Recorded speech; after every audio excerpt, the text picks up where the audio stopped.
आज की इस वीडियो में बात करेंगे class 8th subject science worksheet number 34। आज की date 25/11/2021। Student name and teacher name you have to mention here. Reproduction in animal, the topic and the chapter name is reproduction in animals. Chapter का नाम है reproduction in animals. आज इस video में हम reproduction in animal के बारे में डिस्कशन करेंगे, क्योंकि आज की जो वर्कशीट है इसी पे बेस्ड है।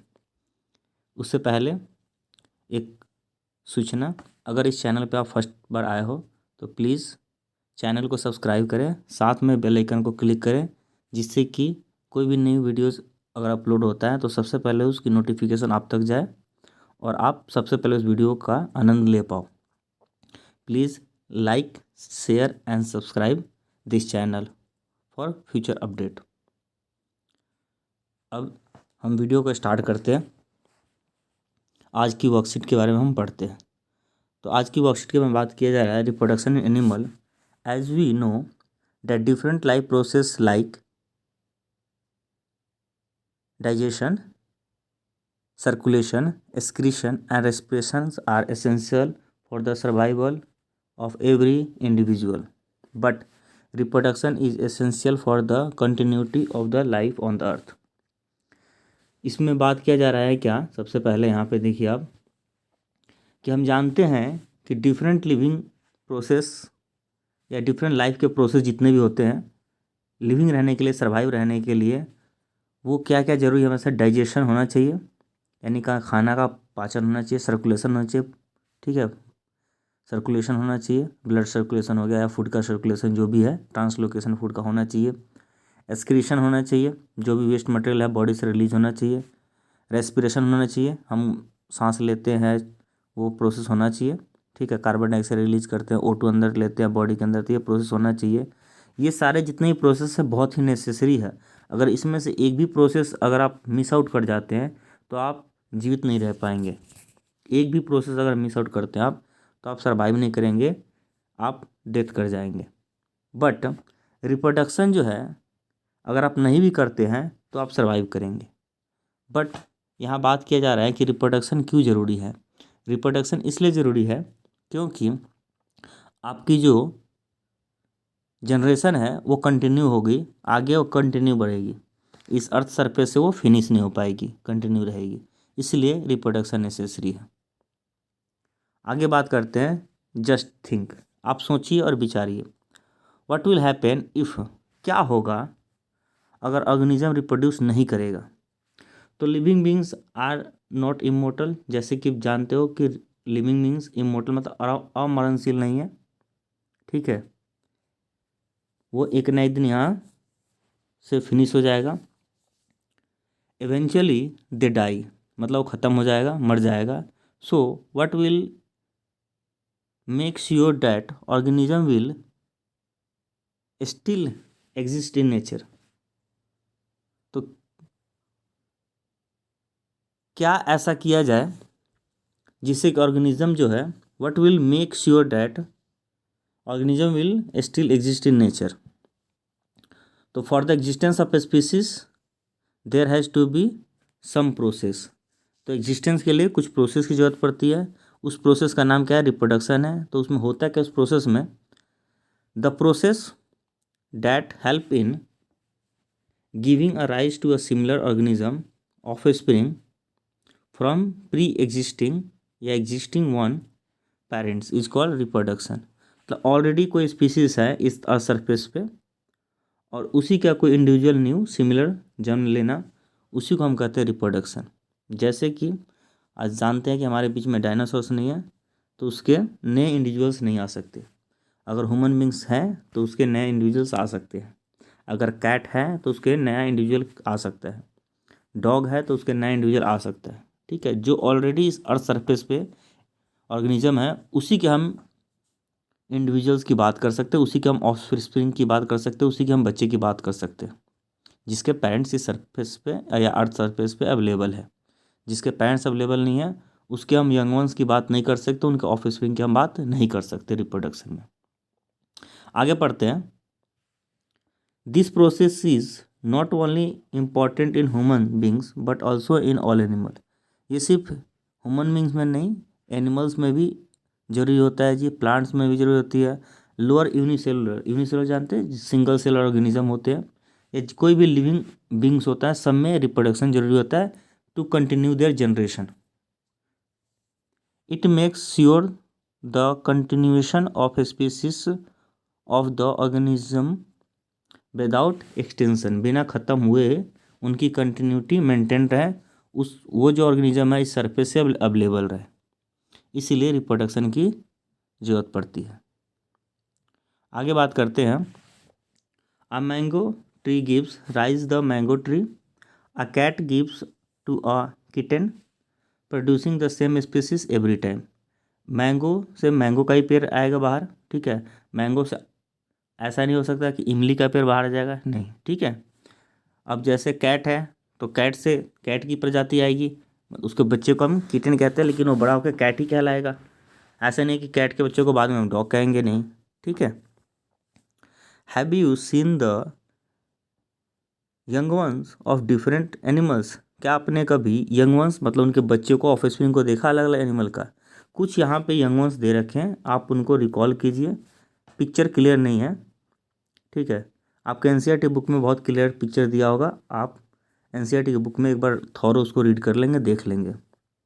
Try to recall the name of the young ones for the some animals by completing the table. इस टेबल के थ्रू भी आप बता सकते हैं कुछ के। जैसे हम बात करते हैं टेबल के थ्रू, कहता है टेबल में कि एनिमल और उसके यंग वंस, जैसे ह्यूमंस के यंग वंस को हम बेबी कहते हैं, कैट के यंग वंस को यहीं लिखा होता है, कैट के यंग वंस को क्या कहते हैं?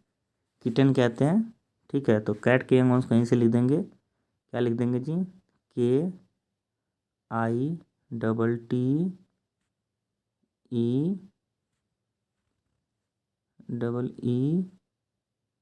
KITTEEN, ठीक है, किटन, ठीक है।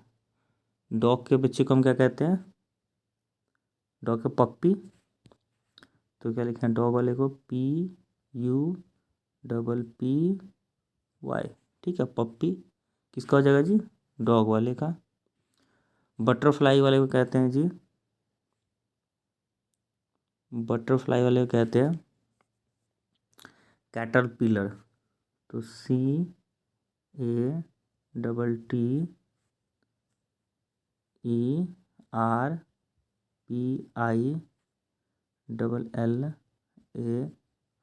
कैटरपिलर किसको कहते हैं? बटरफ्लाई को। हैन को चिक, सही है। काऊ के बच्चों को कहते हैं काफ, CALF, ठीक है। और फ्रॉग के बच्चों को कहते हैं हम क्या? टेडफुल, तो फ्रॉग के बच्चों को कहते हैं टेडफुल, TADPOLE।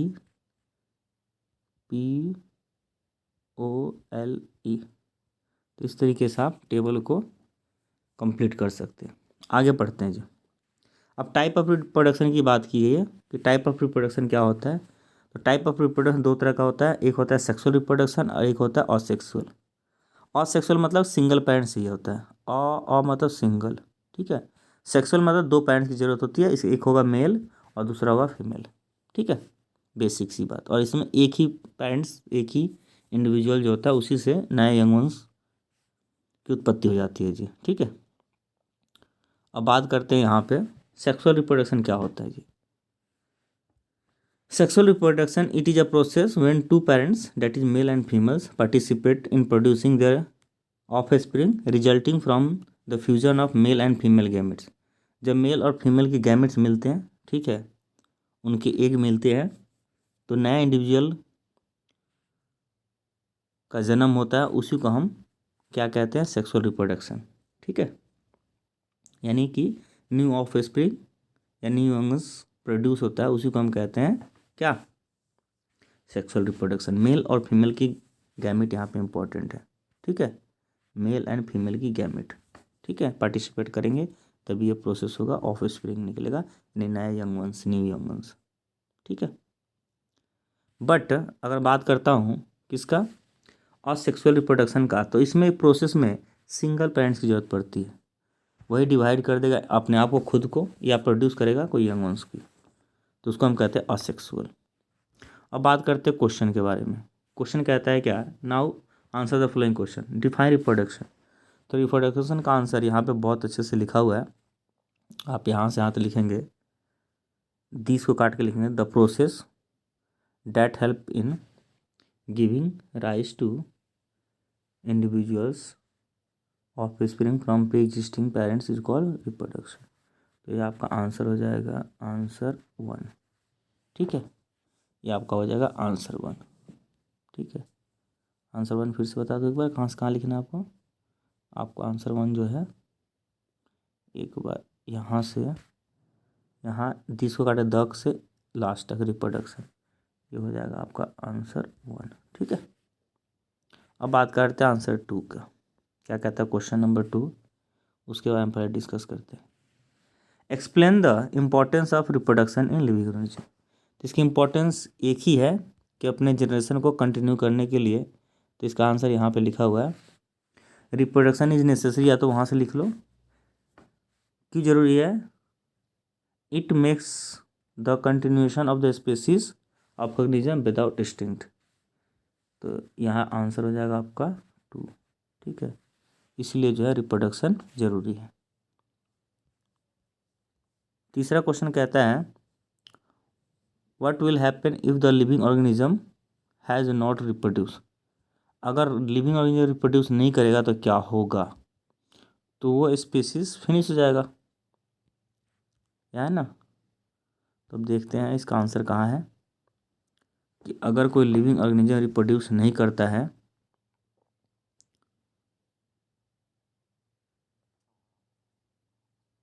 इसका आंसर था आपका यहीं कहीं था, इफ लिविंग ऑर्गेनिज्म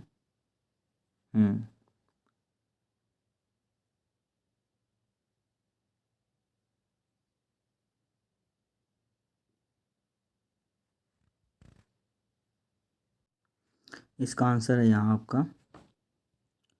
आप यहाँ से लिखेंगे कि अगर लिविंग ऑर्गेनिज्म रिप्रोड्यूस नहीं करता है तो क्या हो जाएगा, कि लिविंग ऑर्गेनिज्म जो होता है इमोर्टल नहीं होता है जी, वो डाई कर जाता है।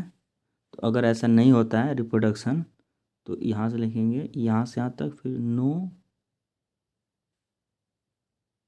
द एग्जिस्टेंस ऑफ स्पीसीज, यानी कि उसकी स्पीसीज यहाँ से यहाँ तक और यहाँ से यहाँ तक लिख देंगे। ठीक है, नो एग्जिस्टेंस ऑफ स्पीसीज, तो वो प्रजाति बिल्कुल ख़त्म हो जाएगी। आंसर आपका हो जाएगा ये 3rd।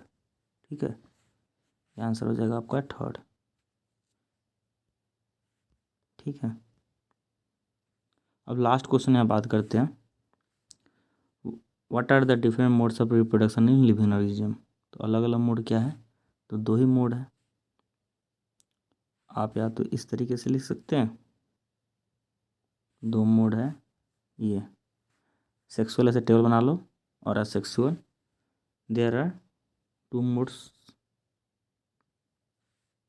2 टाइप्स ऑफ रिप्रोडक्शन, क्या है, 2 मोड्स ऑफ रिप्रोडक्शन है। इस तरह से टेबल बना के और इसका डेफिनेशन ये लिख लेंगे, आपका ये हो जाएगा आंसर 4। ठीक है, आंसर हो जाएगा ये आपका 4। वीडियो को देखने के लिए धन्यवाद। Please like, share and subscribe करें इस चैनल को, और अपने दोस्तों तक इसको शेयर करें। धन्यवाद।